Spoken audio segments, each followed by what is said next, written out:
I won't get into too much of that. This is also Polytechnic University, also completed in around the same time. The library is the glass box, the glass layer that is sitting above what is a metabolist concrete structure.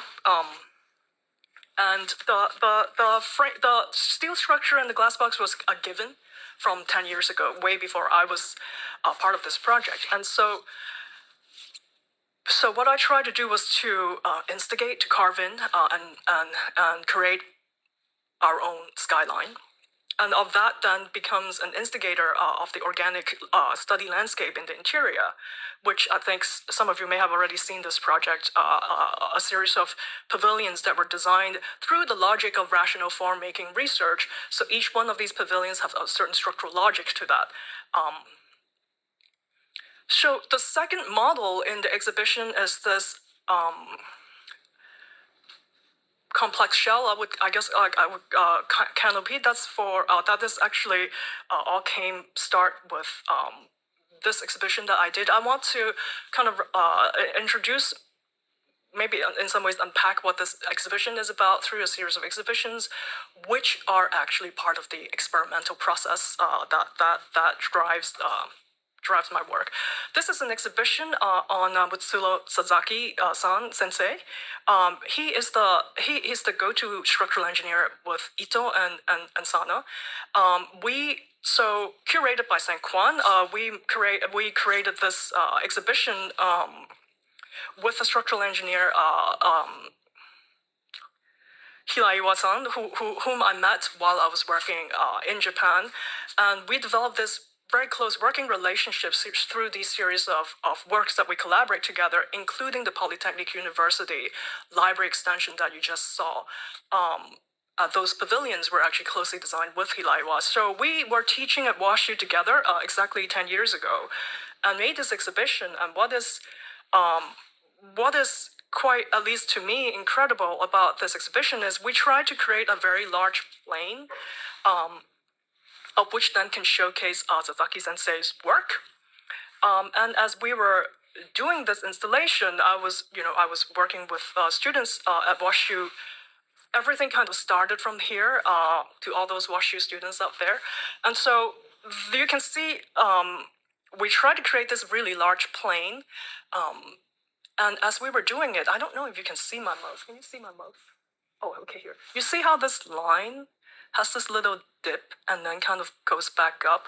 What happened was when we were lifting it up, we didn't distribute the hands, the human bodies equally enough. And so what happened was we had this uplift suction that was neither Hilaiwa nor I anticipated. So what happened was then it bent. And so what to do with this kind of fault line that was unexpected became the driver of this, which is here's me and Hilaiwa trying to find a solution, because what we had anticipated were 8 cables that were just straight hanging the plane. But what happened instead, because of this fault line, we had to generate, and I don't know if you can see clearly from the slides, but here's a diagonal, here's another diagonal, here's another diagonal. So what we had to do was to improvise and come up with these sets of diagonals that can then counter the fault line and allow the plane to be suspended in equal ways, in equal forces. So then this plane started to deform because of the unexpected, of the now what is not equally distributed conditions. And so I was fascinated by the idea of being able to give form to gravity. I think the idea of something that's intangible but then becomes physical was extremely interesting to me. And so that became a series of experimental studies that we've been working on to test ways of which how can we capture this in a meaningful way. So we started doing a series of models in different materials, in different formation. The model in the front showing the columns are as important as the plane itself, because I am very much interested also in plan making. And so how do you then create a form that is spectacular and at the same time reflecting the kind of function of the plan was also something that was very much in the mind of the series of experiments. And so we started, so these are images from physical models that we started to get feedback from the behavior of the model making.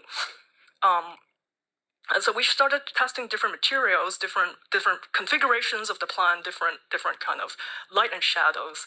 We feed it back to the computer, try to work with grasshopper and kangaroo and see what happens, and try to then oscillate between the physical analog models versus the digital models. So last year, we were invited to do an international exhibition, a solo exhibition, actually the first in the office at the AIDAS Architecture Forum in Berlin. Is for those who don't know what this is, it's actually has been a platform for over 40 years, where so I've been told that Zaha did the first exhibition there. They were the first people to host Zaha Hadid's exhibition, and actually also Lo Jiakun and among other international architects. So people like Caesar, like Sana, been exhibited there. So it was a great honor to be invited to do this. And so what we did, this is our office in Hong Kong. What I decided to do was let's do a real installation. And see what happens, because we have been kind of experimenting with grasshopper and sort of concept models. And there's also a part of me that worries that what if this never get realized? And so let's in some form make it happen.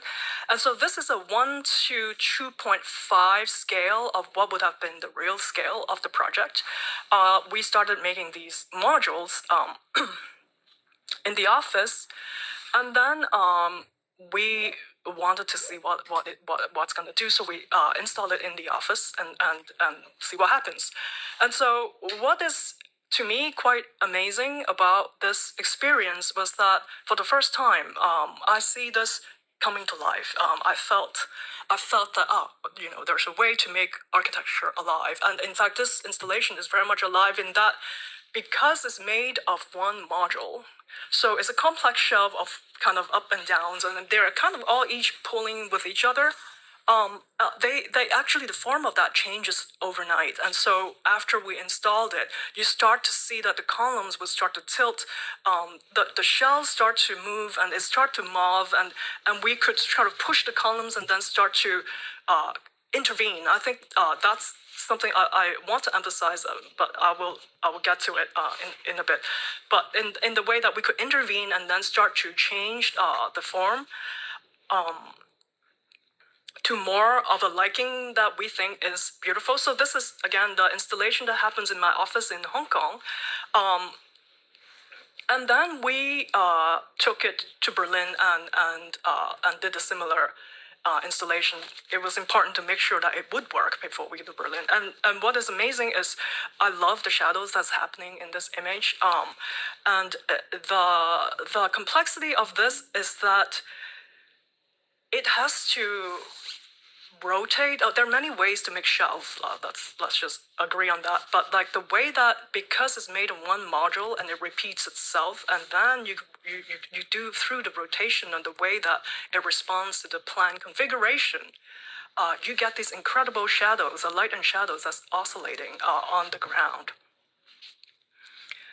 And so these are some of the images from the exhibition. You can see the mesh from above, and some of the other pieces, including the circle pieces that's now in the Loeb Library, presented differently, but now in the Loeb Library. And then people are happy, and it's nice to see them when people are happy. And so what we then did was to actually then trace back to the physical formation, physical evidences that it's giving us. This feedback process for me is an extremely important idea in the development of our work. And so what we did was we did a tracing paper and just trace over how this kind of deformation and rotation of of the modules happened. So there's this almost like a Chinese scroll that we made, and if you were to zoom into it, you start to realize there are faults and imperfections. For example, there are these gaps that you see here. My mouse, okay, you can see my mouse. So you see these gaps, they don't touch. This is a big problem because forces need to transfer, as we know from construction system and core 3 lessons that we try to induce to you. And so what do you do when that start to sort of bend and deform and loads don't come together? And so that was a big challenge, and I'm very fortunate that, so as I was actually at the GSD, I met Hanif, and so very fortunately I started to get engaged their office, and then we start to kind of work out what can we do to resolve this problem. We did a LiDAR scan of the exhibition, put it back into the 3D model, compare between the kangaroo and the physical installation to see if the machine is really telling what is actually happening. And so I won't get into the details of this, but this is sort of the series of technical, I guess, analysis that we had to do in order to understand how this works. And the project, this exhibition is actually now part of a project, well, it's the project that we're now designing an outdoor learning space for a kindergarten at a water pump station, which is a historical site. And then we're going to make this outdoor learning space of which then the kindergarten children can learn with nature, and then it kind of goes back inside with a multi-purpose indoor learning space. And in the exhibition, there's this cabinet, part of that cabinet, that kind of try to showcase these evidences, traces, experiments of which we've done through, by now, 10 years since WashU, to kind of understand how this works. So that's part of what this exhibition is about, which leads to this exhibition. And in order to understand this exhibition, you have to understand another series of exhibitions that we have done. This is the Shinohara Casio exhibition, also at WashU, on the threshold of space making. This is actually a Maki gallery. So was the first one, in fact, the Sasaki exhibition. In this series of 3 exhibitions that actually Sang and I have done, he's the curator, I'm the designer. This is. You can see these series of tables, and this is the whiteness of this. To put it in simple terms, it's a reference to the second style. Well, I guess one could say partially first style. But you can see these tables are a series of tables that are then designed specifically to frame the works of Shinohara's. These are original photographs and original drawings on mylar or vellum drawings. The design was to frame them so that we then get a series of tables, which was actually Shinohara's own way of exhibiting in his exhibition. So I was making reference to that in order to derive this exhibition. And just to make a note, you may notice that all these legs are perfectly straight. And so in the sense of the lobe library, actually I'm looking for a different sensibility of aesthetics. And so the table legs in the lobe library are ready found materials, that's L angles, and they don't have to be straight. So this exhibition then leads to the ETH version of this exhibition. So Christian Carrots came to WashU, loved the show, and then asked us to bring it to ETH. And to understand this exhibition, you may notice there's a white wall behind, which is this. And you would notice that there's something shiny to that. And you would also notice, if I may point out, that this is detached from that black frame. This wall was built by Jan de Wilder when he was doing a series of his exhibition. His exhibition that happened at ETH 2 exhibitions before we did. And then Office did the one after his, well, theirs. of which then we inherited that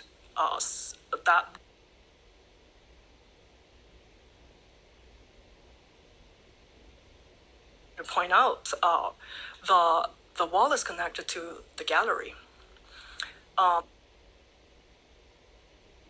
About having a family is you can get your child to labor, and she's actually holding a fork, scraping the boundaries between the two.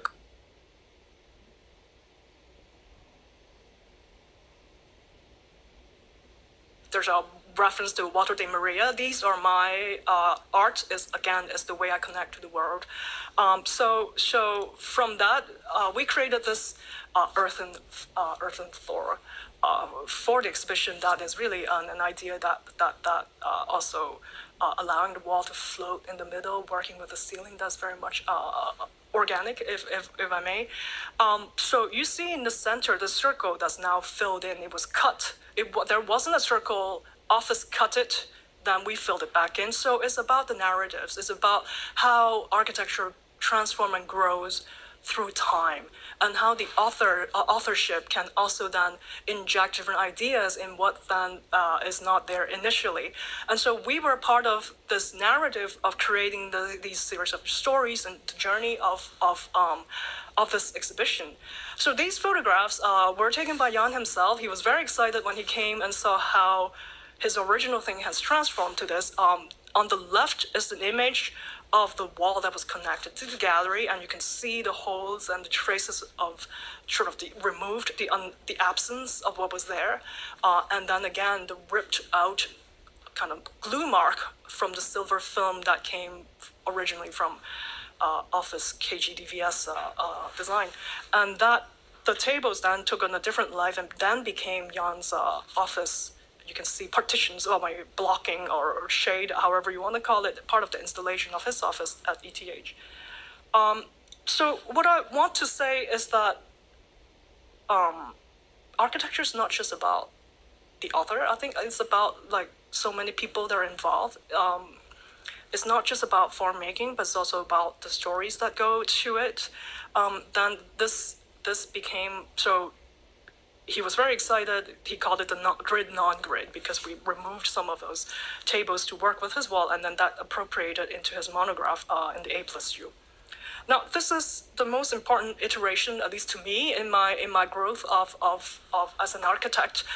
This is Modern Next. That was Shinohara's Modern Next exhibition that happened at the GSD in 2019.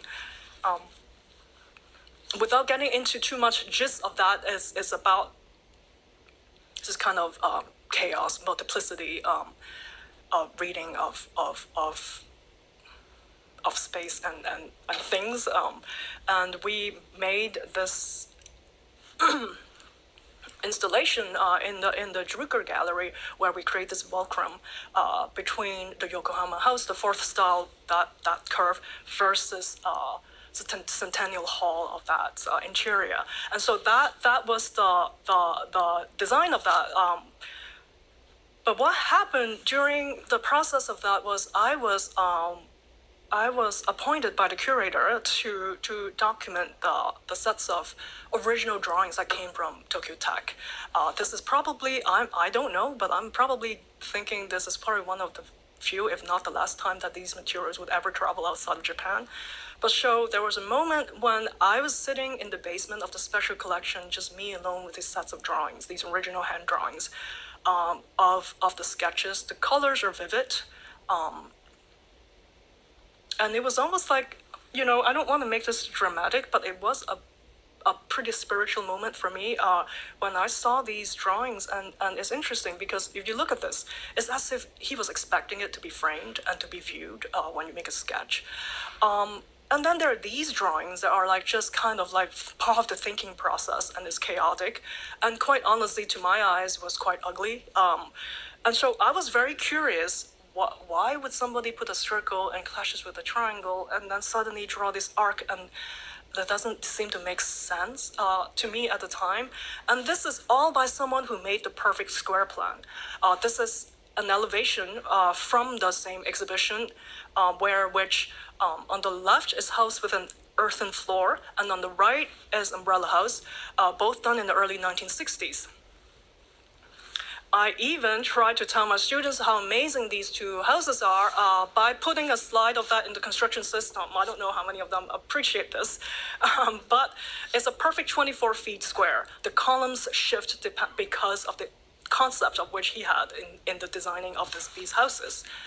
And then I came upon this, and I was really perplexed. Why is this happening? You have a sharp angle here, that clashes with a semicircle. You have these awkward kind of shapes that's neither rectangles nor, quadrangles. I don't know what it's doing. And then you create these strange sort of points in the plan. Likewise on the right. And so I was really curious what's going on. That settled in my mind unanswered. Now, this is the first concept model for the exhibition at the GSD, at the Loeb Library, for this iteration of the rational form-making exhibition. Very simple, a piece of paper, fold it, cut it, and it stands. What I wanted to do with the Loeb Library is that it's a very eclectic space. It's a very complex space. I wanted a gallery. It's not a gallery, so it's very simple. I wanted to make walls and a room where which I can show the work. And so this is the first concept model, and naive me thinking I can just kind of hog over the entire library, and it was like, no, you can't do that. But what I did do was, okay, my question, that is rational form making, right? How can I make a wall that's as thin as possible? That a wall is just a wall. It doesn't have columns. It doesn't need studs to hold it, but the wall can just be a wall. That was what I wanted to do with this exhibition. And so I also thought about, we talk about poche a lot. What's the anti-poche? What's the opposite of what is that? So I tried to push the limit of that and start making a model with paper. That's the thinnest thing I could think of, and what happens when I do that, and this is what happens. I need to give a shout out to Elle because I've been taking over the office and making these crazy things in the office, and she's been tolerating with me. But anyway, so this is taken in the GSD 221C office with this model. And I want to get to this. This is my favorite architecture project ever. This is the Michelangelo San Lorenzo Library extension. Well, it's a library, not an extension, but it's an extension of the Basilica of San Lorenzo in Florence. It has two parts. The first part is the vestibule, and the second part is the reading room, of which you can see here. So what I love about this project is the simultaneous oscillation between what is an urban space, but then what is an interior space. It's an extension that he had to build over the existing cloister of San Lorenzo. And obviously with that in mind, I do a lot of library extensions, so I can relate to what that means to make an extension, and the fact that he created this almost like piazza-like space with an interior. A wall, if you look into the detail of this, well, let's talk about the steps first before I change to the next slide, but the steps cascade down almost like fluid, right? Like liquid flowing down. And in this room, there's nothing but this staircase that's sitting in the middle of the room. That is operating both as like a staircase from a piazza to a building, or as a piece of furniture. As you can see, these children, our children, sitting there on the steps. The steps the staircase becomes furniture, becomes a bench. The railing does vast in scale, but is too low to operate as a railing. And the wall where which the columns are squeezed into the wall, as if the wall is oscillating forward, and is actually self-supporting, because in order to create this facade, this interior facade, this wall is actually structural itself. And so on the right is the image of the vestibule, the detail of the profile of the vestibule wall.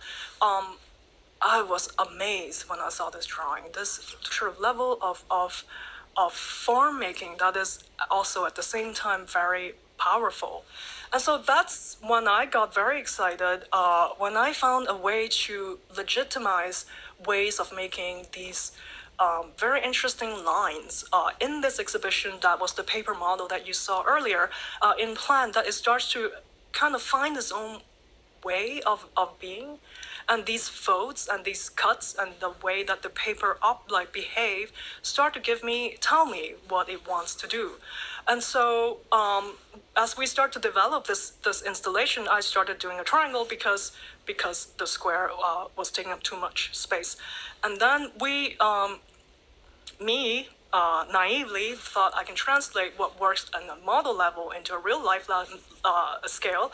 So we started doing this installation again in the Hong Kong office.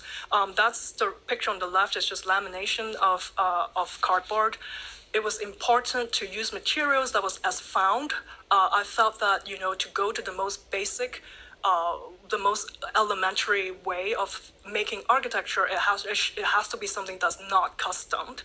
And so we just laminated these cardboards and started creating this roll as if it's how that 1:50 model was made, and started unrolling it. And it worked when it was a triangle. And we started making cuts from what I thought were the cuts that would then support and anchor, like flying buttresses in the Gothic cathedral, that those folds would anchor the cardboard and create this pavilion. And so it worked, except then if you look on the left and the right, you see that there are these poles that hold up this thing. It doesn't work because paper doesn't behave the way you want it to behave. Materials don't behave the way you expect it to behave. So you can see in this image, there's a pole on the left and there's another pole on the right in order to generate the plan that I had originally envisioned in this model. I love the swirls. I love the deformation. I was aiming and hoping that this would do that. And so this is another slide of how these poles are kind of holding this up, this really precarious moment of between collapse and standing. But it wasn't all bad because we also found a way to fold this so that parts of it would be self-standing. But ultimately, what happened was we realized, the people I'm constructing this with was like, look, we need the poles or this would collapse. And I thought, if it collapsed, so be it. So we take out all the poles, the thing fell apart. I didn't know what to do, so I went across the street and got an ice cream, and I sat there for an hour thinking what to do.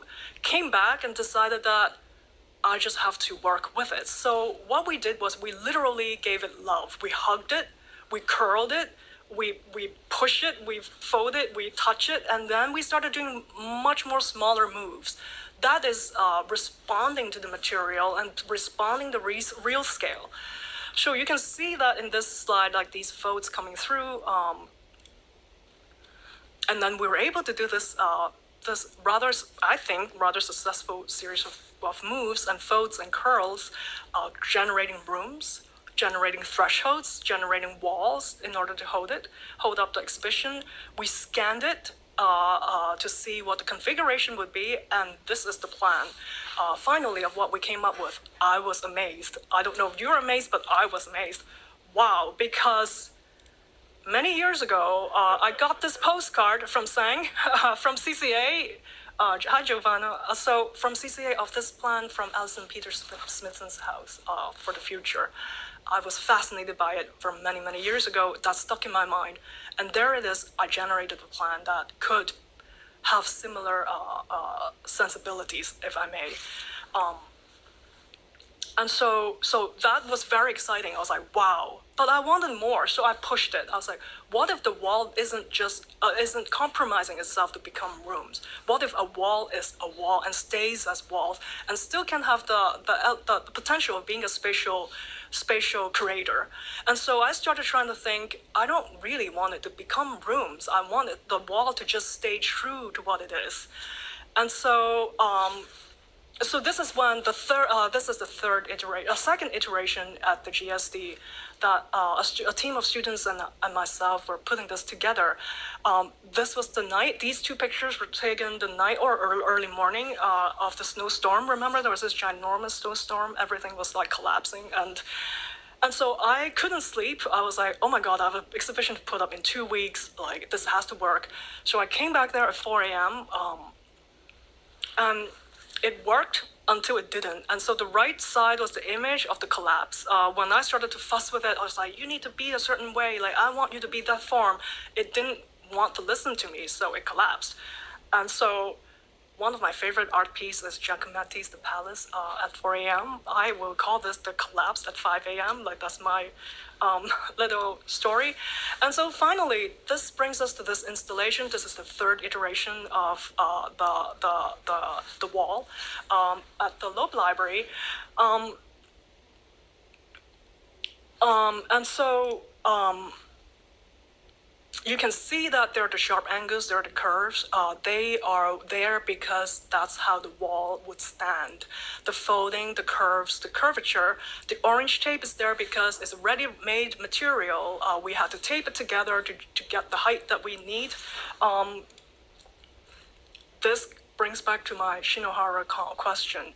Why are we making sharp angles clashes with curves? I wanted to find a way that I could generate these really interesting form and space with a rational way of making this.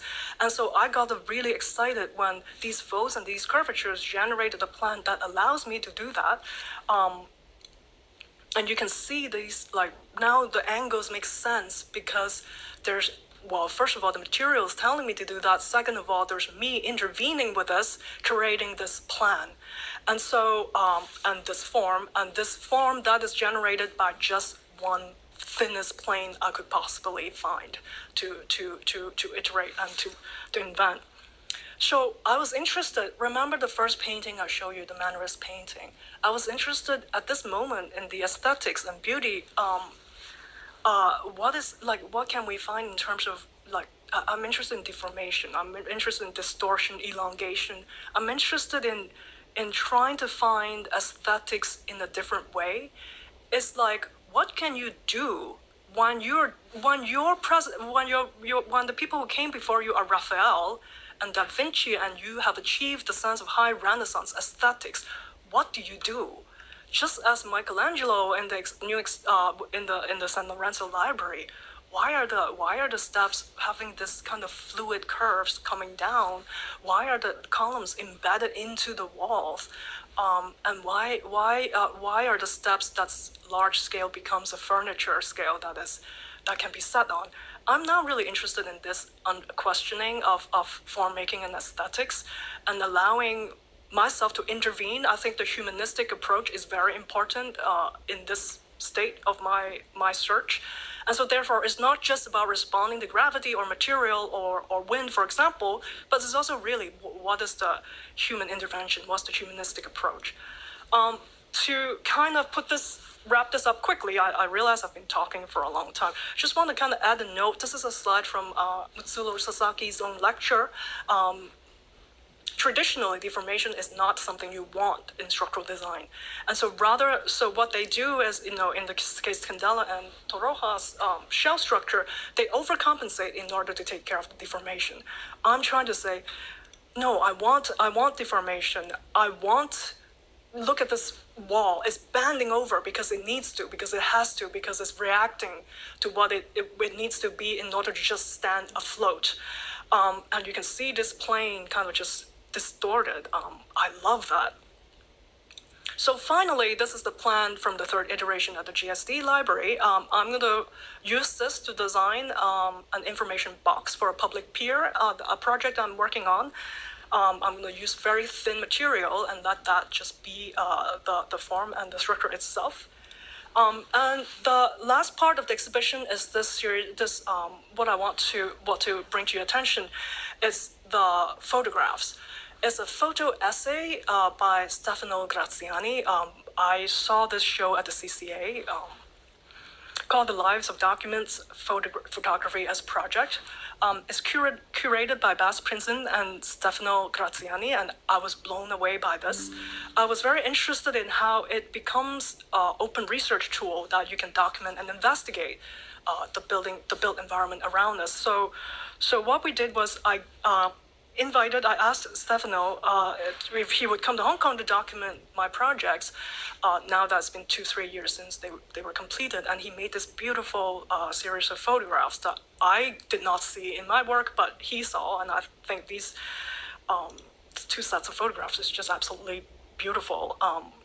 And for example, this trust that's operating on the infrastructure level, obviously this is a tribute to Shinohara, but on top of that, if you can see these little patches of tape, it's like as if the building also needs a Band-Aid, and I find that really wonderful in the way how the building has its own lives and it reacts, and it needs help sometimes.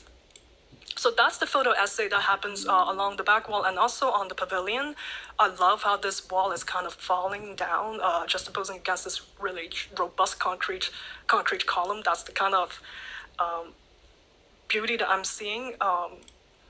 And finally, I want to say a big thank you to all the people who helped make this happen, especially the students at the GSD. You know who you are: Alex, Dan, Min, Chi, Chu,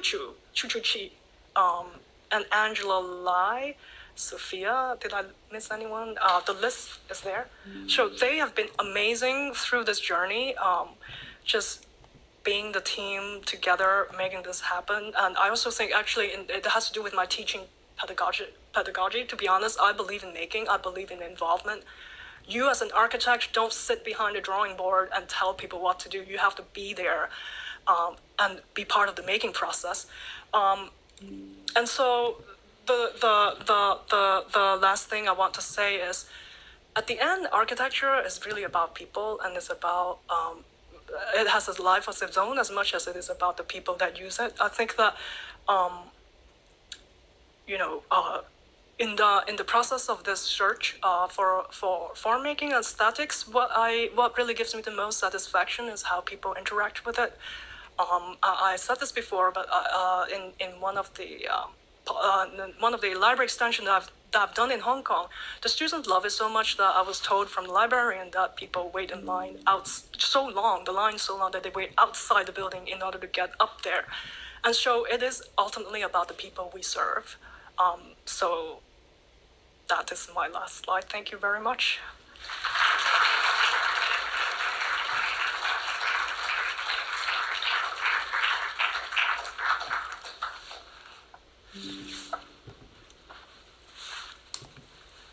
We have Giovanna, who will soon come on the TV. Your head will be largely broadcasted, so your presence is very much felt. Very scary. Thank you so much for doing this. It means so much to me. Thanks so much for inviting me, and I'm really sorry I'm not there with you and I didn't see the show for real, but I feel I've experienced it through all your explanation. So I think at this moment we will have a conversation between you and I. You can talk for as long as you want. The stage is yours, and I'll chime in if you'd like me to. Sure. So thanks a lot, Angela. This was amazing. I think there are so many things that you pointed to with your work. To me, one of the things I'm always interested is how architects works, how architects think, and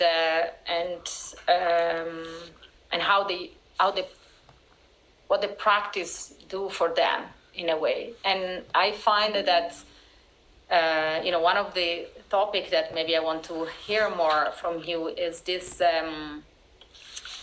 kind of practicing the discovery, in a way using any opportunity you have that can be at the building level, at an exhibition level, or as a model level, to search and so be open also with the kind of results. So this idea that the practice is in itself a place for discovery, I think is a very productive place. And I find that I did a few years ago an exhibition was called The Other Architect, and was really exploring this the idea that architecture is not only about building something, but is also about designing the tools you need, designing the process, designing even your own program, and so on. And so I think the way you have been using the models, you have been using the exhibition opportunity and the building, somehow they all work in this idea of discovering and testing and bring it back. But also in the kind of dialogue you have with this with these things, as will be responding to you. You say, like in doing the show now, you said, you displayed all that material and it was about hugging the material. That's I never heard of. But I thought it was very interesting in the idea of like really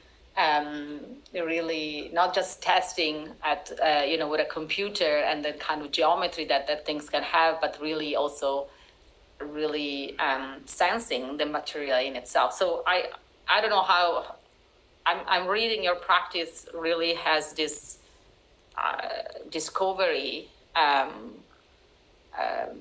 somehow, but I don't know. No, I mean, it's absolutely true. I'm always trying to find something, if I may just call it truth. And the way I do it is through architecture, and I think that's also why, therefore, the research rational form making, because it is responding to nature, and in some ways that I frame it as nature. I think different people have different ideas about what nature is. And so in some ways, I quite honestly, I grow up and still am feeling quite disconnected with the world around me. And so my way of trying to understand the world is to find common ground. I think in that sense, how do you discover a common ground? How do you define a common ground? And so therefore, that experimental and that discovery process is extremely important in the office work, so that we could find new meanings in design, in architecture, in what we do, that then give feedback to the work. I don't like the idea of dictating how things should be, even if there's a mathematics or science to it.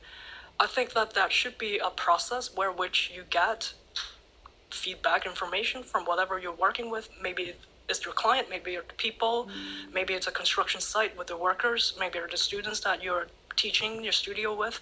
It's always a back and forth process. So that idea of sort of dictating the process is not what I value, if that makes sense.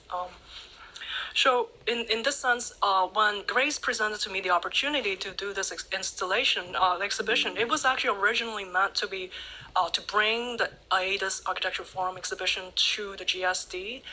I wasn't interested in doing the same thing twice. And so I took the opportunity that she has given me to try to discover new things, which is then really site-driven. I wanted the gallery, I wanted walls. The library didn't have that. And then program-driven is an exhibition. And put that into rational form making. So then that's what that has become. Yeah, it's very, very nice and very, very good. And this brings me to another things in listening you explaining your work, is this question of feedback and maybe I will use the term circularity, not in the way often is now used of a kind of material circularity, but this idea of the fluidity you work in the kind of many scales. Like there seems to me there is no, in the way you present the work, but also in the way you approach the work, there is no distinction between the fact that this is is an exhibition inside an existing building, or is a model for an exhibition, or ultimately is a building in itself. Like you are going through these scales with a certain fluidity, and so I don't know if this comes from a kind of digital world where like all these things are can be zoom in or zoom out and can have a kind of plan or two-dimensional. It's not only the question of scale, it is also the question of like how you pass from a kind of a plan to a three-dimensional thing, or from a kind of natural world. Like, I don't know if you ever reflected about this easiness of this scale jump. Yeah, this is interesting. Stefano said the same, also made a similar comment because he was in Hong Kong and he saw the build works, because he was doing the photo essay, and then he saw the model in Hong Kong, and then I sent him photographs. We had a lot of conversation about this installation because he was very much part of the process of this, and he said, the model is. It's oscillate between scale, right? The model is also the installation. The installation is also the exhibition, and this this kind of loop between the scales. The one thing I try to teach at school here is scale, the importance of understanding scale. I think that's extremely important. That was a lesson I learned actually from Sejima herself, because I think to be a great architect, you really do have to master the scales and understand what that means. And so then that kind of goes back to the kind of hands-on involvement that I was talking about in the process of making this exhibition and your built works too, because it's only when you're there that, and you were in the process of that sort of development from small to large, and then from large back to small, and you oscillate, that you can really fully understand that what that means. It doesn't mean just like a ruler and 1 to 50 or 1/32. It doesn't operate that way, and it's something that you can't really teach until you're actually doing it yourself. And so I'm a strong believer in getting everyone, students or to really to be in the making process, and that is and it's through the making that is the discovery. And if I may just add, like, I actually started as a fine arts major. So I wanted to go into the fine arts. I got an A+ in sculpture when I was a student in college, and so it's always about making that I'm interested in. And so in a way, I wasn't so interested in architecture when I was an art student because I didn't like the idea of whatever you make is just a representation of something else. I like the idea that what you make is it. And so initially when I first started architecture, my dad made me do architecture, but then I started really loving it because it's exactly this, right? You're always testing, and the almost the layers of truth. I mean, on the note of truth, right? Like, you are working with a model, but there's also its own truth, right? And then you're understanding it, and as you kind of develop it, and this multi-layers of discoveries is what I really enjoy about architecture, among many other things that I love about architecture. No, this is but also when I thinking about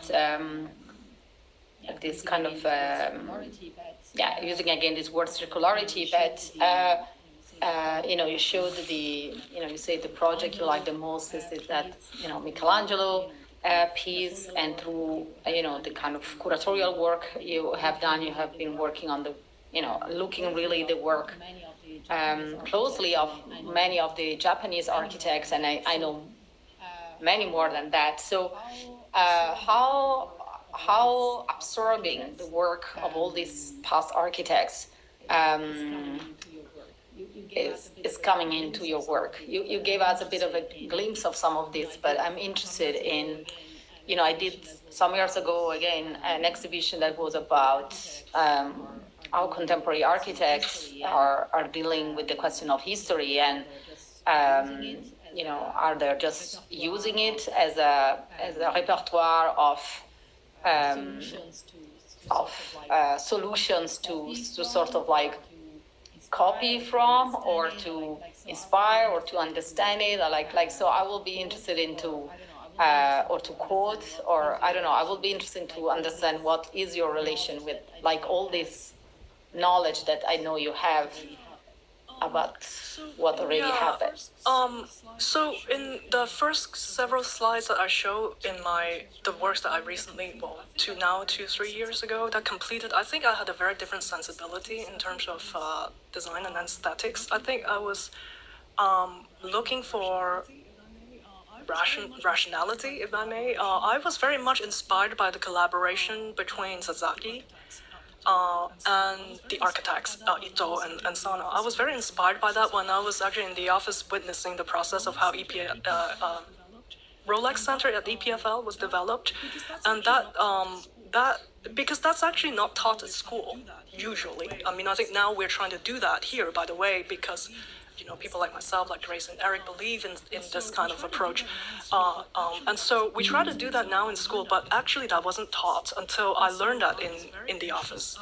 And so I was very inspired by the fact that you can make decisions based on something that is founded as a founded logic. And that drove the first kind of interest of rational form making, where I wanted to understand nature and forces and materials. And so that, if you look back to those slides, that kind of aesthetics is very different from this installation, and I'm excited. I think now I'm a woman of chaos and mess. Actually, domestically, it's always been true, but professionally, I try to keep the cleanness in the work. But now I'm like, let's look at things like just be natural, and can you find beauty in the everyday? Can you find beauty as found, and how do you manipulate that to find new beauty? And that was what I was really trying to do with this installation. Therefore, the legs are not straight. They are not the Shinohara exhibition where they were white and perfectly right angled. They're meant to be like just, it is what it is, and let that beauty kind of filters through. The slanted legs, the messiness, the kind of, it's all intended. And so that's, I'm very excited about what this exhibition, the new doors that this exhibition has opened. To be quite honest, when we were doing the photo shoot in Hong Kong with Stefano, I actually felt a sense of loss, if that's the right word, because it's kind of like looking at an old friend. You're revisiting something that you kind of are done with, and you see what they have become. And I'm just so grateful Stefano was able to do this photo essay to capture how the buildings has lived for the past several years. And in some ways I felt it was maybe a closing of a certain chapter, but then with this installation and these amazing kind of distortion, elongation, deformation that I've discovered through the make, to be honest, it was so hard. It was so incredibly hard. It may look easy, like it may look like it's just a cardboard standing. Cardboards don't stand. The paper doesn't stand. I was working on Christmas. I was working on New Year's Eve. I was working on New Year's. I was working on Lunar New Year. My family suffers from my own being. It collapsed so many times.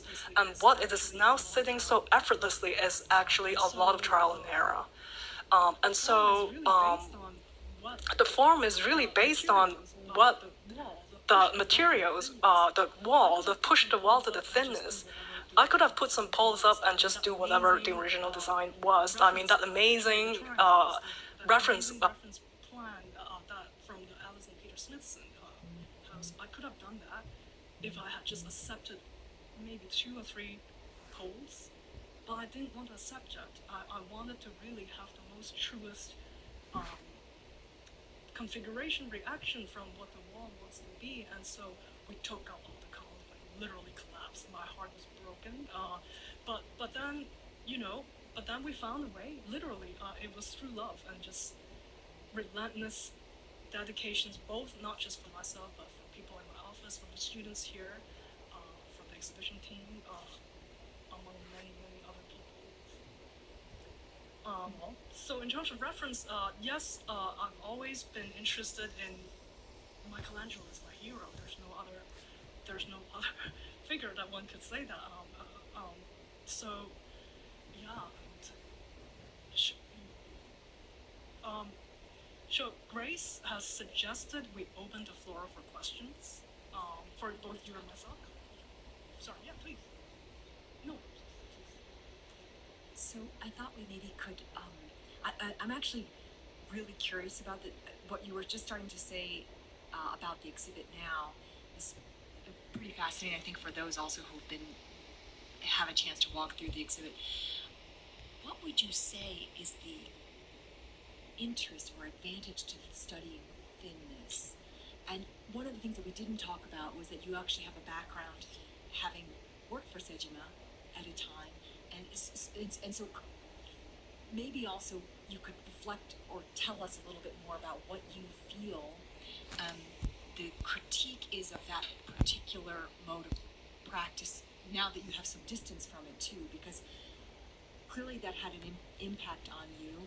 I think there's a lot of criticism about that work now. There's also still a great deal of love for it. Maybe talk to us a little bit about that relationship and what is the value of thinness. I've had 3 teachers in my life.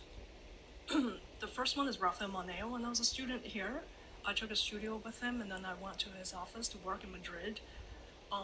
From him, I learned how to be a humanist, and a human. I learned about the sensibilities of oneself with architecture. The second teacher, I would say, is Sejima-san and Nishizawa-san, as I see them as one entity. They really do work together, so they should be respected as one. Everything I've learned about making, I feel I learned from that office. It was an amazing experience for me. It was an environment where everyone was dedicated towards one thing, and that is architecture. And the third teacher is San Kwan. We've been traveling and seeing architecture non-stop. We actually don't take vacations. The travels that we do are all architecture with our children, and so I learned so much in the process of seeing architecture and feeling architecture and sketching and thinking and photographing. Photography is so important. I feel it's also one of those artistic endeavor that's my calling.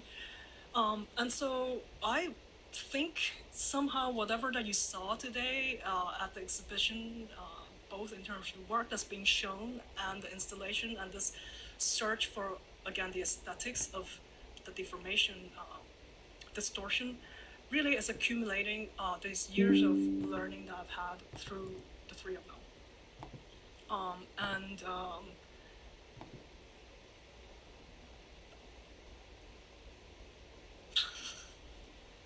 And maybe you could elaborate a little bit more on why thinness.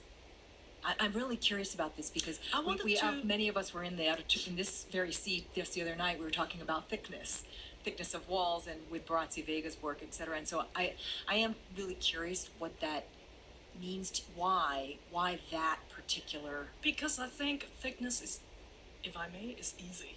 I think we've seen amazing works that's been done. I mean, we're all familiar with Louis Kahn's sketches of the Pouchet, of the thick wall of the castles.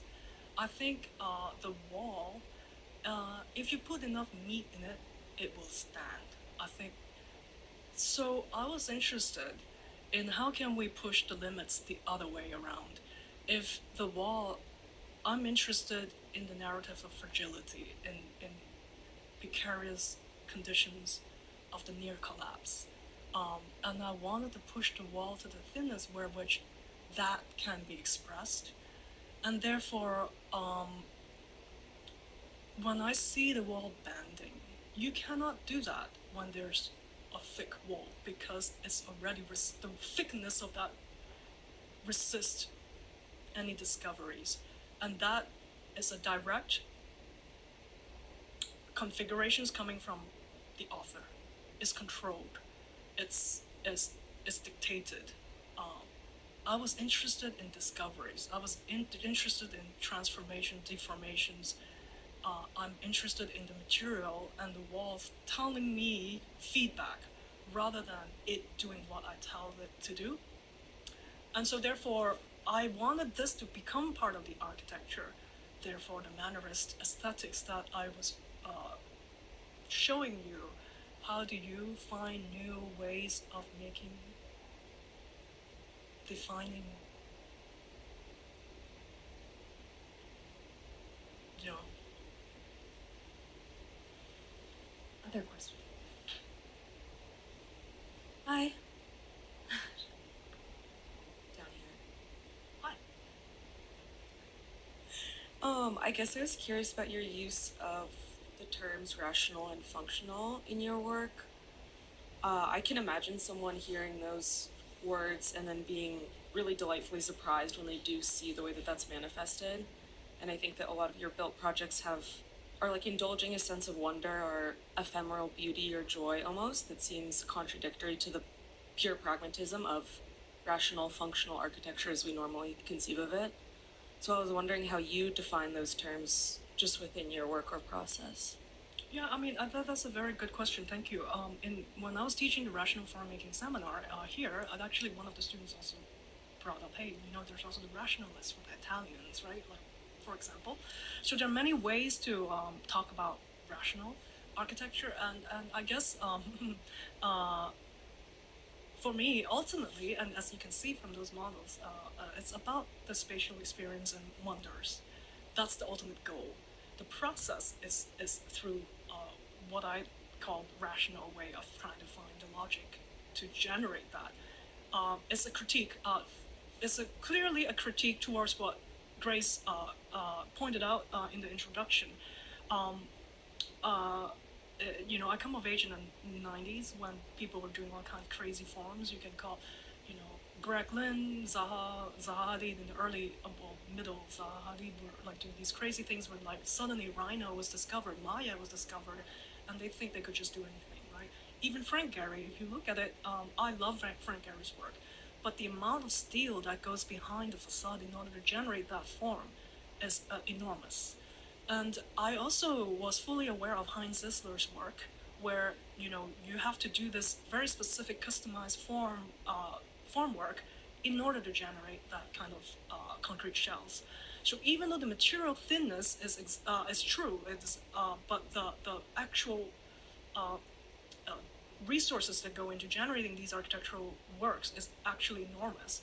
And so that's really what rational farm making is about. Like, is it possible to still be able to generate architectural wonders and spatial excitements at the same time finding ways to optimize, to build more with less, and still be able to move and touch people with your architecture? And therefore, that's why the shell canopy, the outdoor learning space, is so important that it's made of just one module.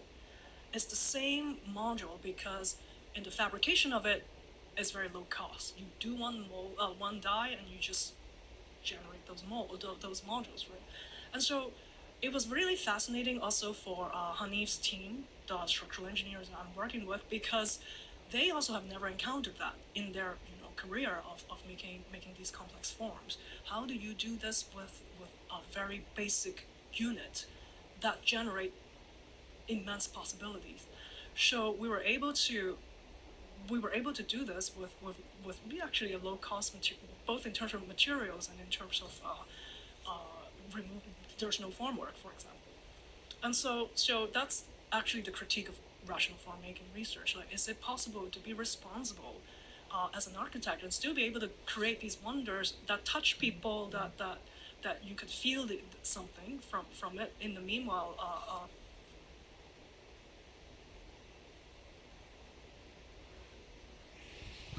be able to really optimize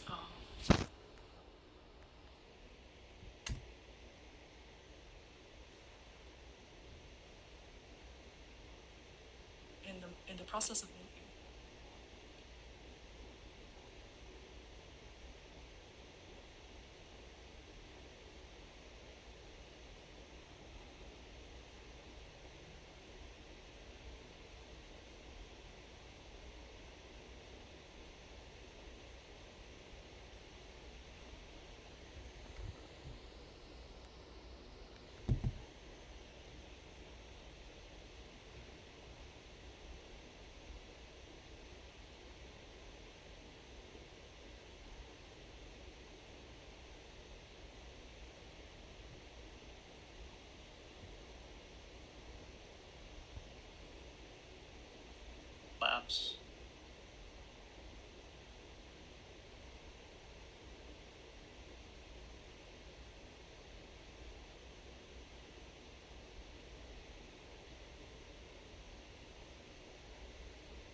Ivana's question, is testing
info box that we're designing, well, instead of thinking we could just make these ginormous curve and somehow the thing would stand, no, let's work with those dimensions. Again, there's that discovery process and the feedback through the making of it.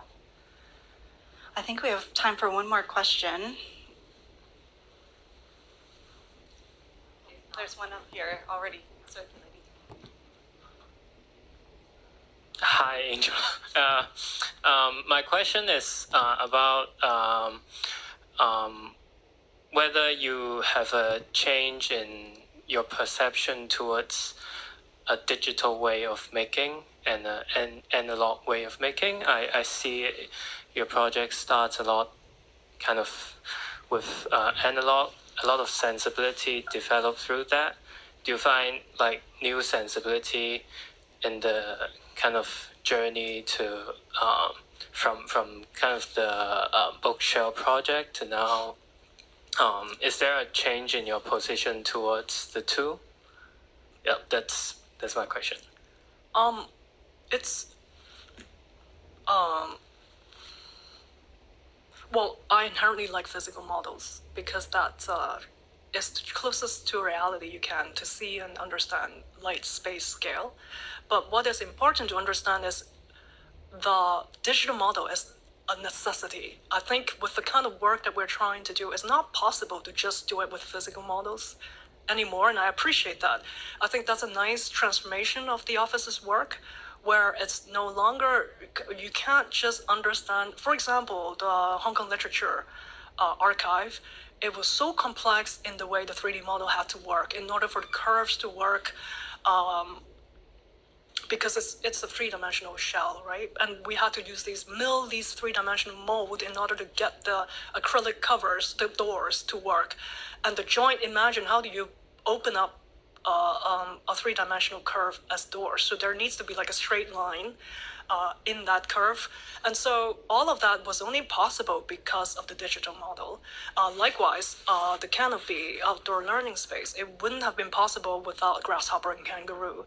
And so while the process involves a lot of analog and really physical model making, it's so important to understand it also through the digital process and the information that gives us. So I would say it's really a feedback between the back and forth. I don't think, and actually, to be quite honest, I do believe that we are in a world of where technology does make a difference in a positive way, contribute in a positive way. So it's about embracing it in ways that can be productive for you. 3 minutes. 30-minute question, Angela. Thank I'm you so scared. much. It's gorgeous work, and I really love the way that you talk about your work as well. I had actually a follow-up question to a lot of the other questions that have come up, which is your relationship with the terminology, rational, and the fact that you call it form making, which is interesting because so many of your references were at the sort of height of what the discipline was calling form finding. Form finding practices with Frei Otto, Heinz Isler, like all of those people, even in the sort of early digital. What's interesting about your work is that because you worked so much with that feedback loop that you just described as you're answering that last question, that so much of your work, in my mind, I'm kind of torn because there was a big sort of, there's a lot of baggage that came with the term form finding, especially after it was the big thing in the early, sort of mid-century, but also early digital. That's the reason why I don't use it. I was going to ask you if that's the reason why you don't use it, because in many ways you're not form making, you're form finding. I love that you're calling it form making, though. It's not. Sorry, I'll let you finish. No, that's it. But like the form making is so definitive, and you kind of almost know what you want. The fact that you are referencing certain drawings and plans that you admire so much, that you're almost like in the sort of reverse order arriving at. You're like finding them, but then you're making them. So I find that there's something really admirable in the way that you talk about it as form making, even though in my mind, it's very much about form finding. The reason it's rational is because it's being found. It's not being really made. So anyway, I just wanted to ask about your relationship with that terminology and the history of it. It's actually also very much form making, and the reason for using that, because I want to emphasize on the actual human intervention of that. If it was just reacting to gravity, then it is just that, right? You don't need a person, you don't need an author, you don't need an architect to do that. The reality is we move the columns, we move the dimensions, the spans, in order to generate the kind of form we want. And so there's very much the presence of the architect. I want to emphasize, in fact, the humanistic approach that I've kind of alluded to, that it is ultimately what I, as an architect, as an author, want that to become, because while I'm getting feedback, the feedback itself is not alone. It's not enough for me. And so I'm learning from the material, but I'm also then morphing and changing the material, of which then there's this kind of constant oscillation between the two. So on the one hand, the deliberate this decision to not use form making form finding, because I did not want to be attached to that baggage. Yeah, but I would also say that this interesting moment between, if we just dissect this question of the form making versus form finding, and we know also that you are actually finding form, which is what the exhibition did. I feel like where the argument gets a little bit squishy is when you give in to the disheveledness of it. Like, is it necessary? You had mentioned like the kind of when the material is slouching in an unappealing way, or sure, we understand then material behavior, but I actually think that you're also after. There's no lack of aesthetic will in your making, and so at a certain point, I would have imagined that if you kept iterating on that exhibit, at a certain point, we would have the curvatures that you wish to have, and it would stand in its thinness, but it actually wouldn't need to project its disheveledness. No, Leaning things, slanting things, the material buckling. I'm not sure, because when you look at the other projects, the ones that have more Platonic geometries, it's very clear that you are exerting aesthetic will over that and its material. So those projects came before this, way before. Right, and that was at the point when I wanted to will the form, or maybe the aesthetics. I think I'm at the point where now that I'm not desiring the curves I want. I'm trying to discover the curves or the form. Right. So, but now that you feedback. have those curves, let's just say that the exhibit represents a certain kind of acceptance of those curves. Do you like that the material goes? I love that. Okay, I mean, that interesting. is the mannerist elongation and distortion that stuck in my mind since I was 14 when I first saw that painting. Like, what is this painting trying to do? And now finally I've arrived to a point where I can find a way of which I can translate that into architecture. I am so excited. And I think that's going to be the new phase. I mean, in my own work, that's going to be the next phase where I'm going to let that kind of distortion to become part of the aesthetics and the form making. So the reason that I get nervous about this, though, I get like scared about that, is also because there was a moment, let's just say even 5 years ago or 7 years ago, where the disheveledness and the lack of control or integration of the aesthetic project was acceptable, partly because it was what you could throw together and it would be it would be accepted as the architectural project. And so there's a certain kind of and that it gives you an alibi for actually not controlling the aesthetic outcome. But that's not what you're suggesting at all. I'm not suggesting at all. So if you look at Michelangelo's work, right, it's all about breaking rules that's been set up by the High Renaissance. Now, how do you break rules? You try to find ways, at least in the library, of which a column doesn't just behave like a column. A column is supposed to sit where the arch or the vault or the plane would be, but no, it sits into the wall and supporting the wall. It is that kind of narratives that I'm very interested in. And so again, through that kind of mannerist approach, the deformation of that wall is willed as much as it is discovered. The banding doesn't have to happen if the dimensions were smaller. And so there's a high level of control in that, again, through the iterations of those experiments and the folding and the hugging, right? And so at some point, it was decided that that's the aesthetics that at least I'm after, that I'm excited about. And so is there a chance that we could then apply the materials and find new aesthetics? That's the door that I'm trying to open. It may take some more experiments and failures and collapses to get there, but that's the beauty of the discovery. So. Thank you. Thank you. I like making specifically that differentiation. Absolutely. Shoddiness in construction is No, it's very highly controlled. Yeah. And therefore, this is the third iteration of the installation because of precisely of that. Thank you so much. Thank you. Thank you. Thank you, Giovanna. Clapping to Giovanna for making time to share the stage with me. I am very grateful. Thank you. Thanks to you, and congratulations. Can you see me? Everyone. Bye-bye. Yes. Ciao. Bye.